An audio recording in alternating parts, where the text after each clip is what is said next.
What's up, guys? Remember me? Yeah, I know. Been quite some time since I did a video. I actually looked at my history and it seems like the last video I uploaded was back in December of last year, so we're coming up on a year, and I apologize for that. But since my last video, there was a point where I actually kind of fell out of love with this car. I actually didn't come out in the garage for about 2.5 months. I was just kind of aggravated at it, things weren't going my way. But I managed to find muster up some inspiration to get back out here and get it put back together. Mainly to be able to attend LS Fest East, which was about a week and a half ago up in Bowling Green, Kentucky. So we did trailer the car up there and just put it in the car show. We still don't have all the bugs and the gremlins figured out about it. As a matter of fact, I think it broke down on me every day that we were up there. We managed to get a fix on it just enough so that we could get either to the show or back to the VRBO that we rented that night. But it was a fun time, met some awesome people, saw some great builds. Met another V8 Volvo guy, Brian Avinga from up in Wisconsin. He drove down to Kentucky, I drove up to Kentucky. We had a good time together. It was really awesome to finally meet an internet friend from a long distance, so compare cars and shoot the bull. But again, a lot of nice builds up there at LS Fest. I don't know how LS Fest West is, but LS Fest East was awesome. And if you've got an LS swap car, go-kart or whatever it is, if you've seen some of the pictures, I highly recommend going to that show. It was great. So since December, since my last video, some of the things that I've done, we did finish the 8.8 conversion, obviously. I sold the CCWs. I bought another set of wheels. I didn't like them. I sent them back. I bought another set of wheels from that. I'm not sure if that was in my last video or not, but it's in this one, so that's all that matters. I'll show you those here in a second.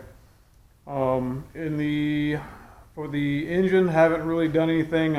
Recently, just this week, I've ordered a coil conversion kit to get the coils off the valve covers, and outside of that, it's pretty much all the same. I did add a BTI touchscreen gauge to the dash. I can show it to you, but I can't fire it up because I've got the electrics taken apart on this thing right now.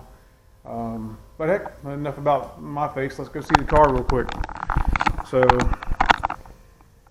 it's still here in all its glory. I don't think I've changed anything under the hood since the last video. Obviously, tried to cleaning things up, getting all the wires tucked and out of the way for the most part. Yeah, like I said, I don't really remember the last video, so in case I didn't talk about it, I do have the old E85 sensor there, fuel pressure sensor on my regulator. Still the same turbo, 72, 75 precision.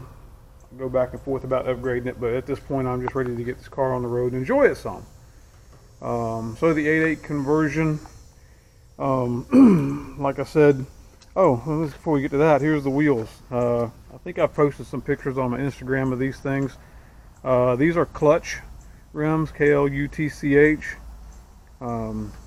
They're 17 by 8s in the front, 17 by 9s in the back.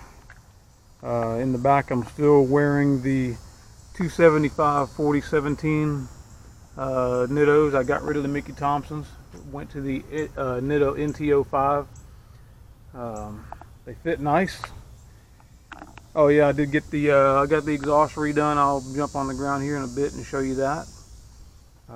As you can see, I've got the trim off the car. Still planning on painting it one of these days, but that still hasn't happened. So here's the fronts.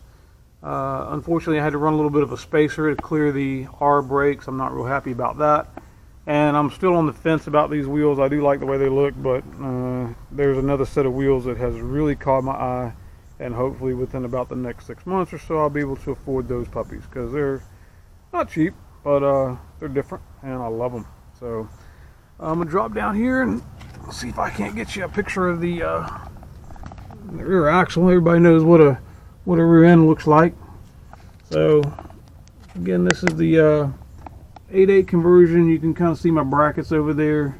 I got it to where I can adjust the instant center just a little bit, not a whole lot, but a little bit if needed. Still using a IPD Panhard bar with a factory type mount. So you see the exhaust here, that's a Kooks, basically a pass-through muffler. Sounds pretty awesome. And it comes all the way up to here. You can see where it ties into the downpipe up front there, hopefully.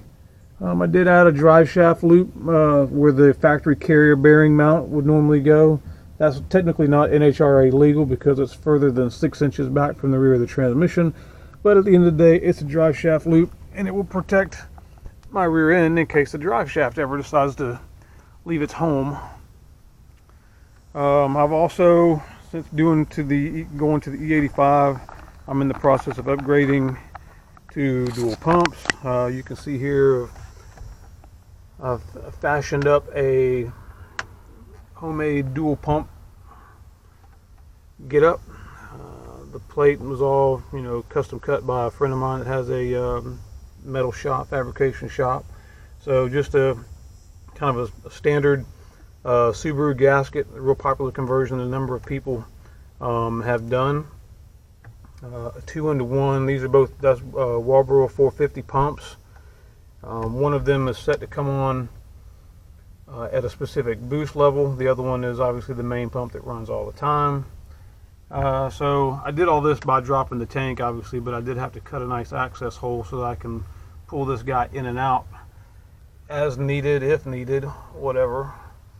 So that's why we got a nice access hole there. I had originally mounted the factory fuel float on this thing, but there's not quite enough room. It's a real pain in the butt to get it in and out of the tank with that on there, so I bought a universal fuel level sending unit that I'm going to install in a separate area of the tank, so I can just get this whole shebang in and out better, or easier, should I say. So on the inside, I don't think I've shown it yet, but I did recolor all of my interior panels with the sim dye. They were blue. I say, oh, I didn't do parts of the dash, but I did do the door panels and the rear quarters. The back deck has been recolored with the sim dye. A lot of people don't realize, but you can actually color fabric with that stuff.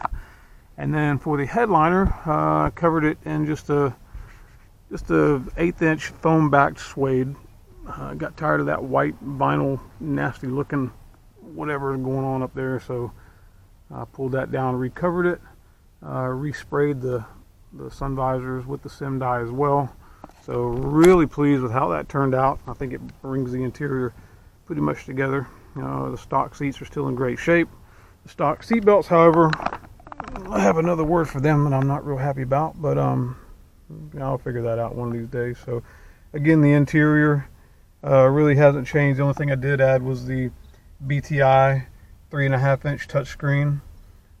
Pretty amazing thing. It actually ties in to the AEM Infinity via a CAN data, and basically it shows just about all the parameters that the computer is recording or processing at any one time. I can scroll through about a dozen different screens. I can change boost levels with this thing on the fly. It shows me, the percentage. It shows me my fuel pressure, the percentage of alcohol in the gas, what timing it's at, what boost it's at, just about any parameter that the computer is getting data from, I can make it show on the screen. So pretty impressive little unit. Just kind of sleekly fits in the spot on the dash there. Made a little custom mount for it to tuck it away. The other thing that I'm working on right now is I'm getting rid of this gimmick down here that we all love to hate, these ceramic barrel fuses. I've got some new fuse panels ordered that I'm going to be replacing all that with blade fuses and tucking it behind the kick panel cover there. I really dislike that thing. I had one of them melt on me on our trip to LS Fest, and so that was one of the gremlins. Another gremlin was that dual fuel pump thing in the back there. I actually didn't have the pumps mounted quite low enough to the bottom of the tank, so that's why it's back out, and I'm upgrading that, fixing that around a little bit. So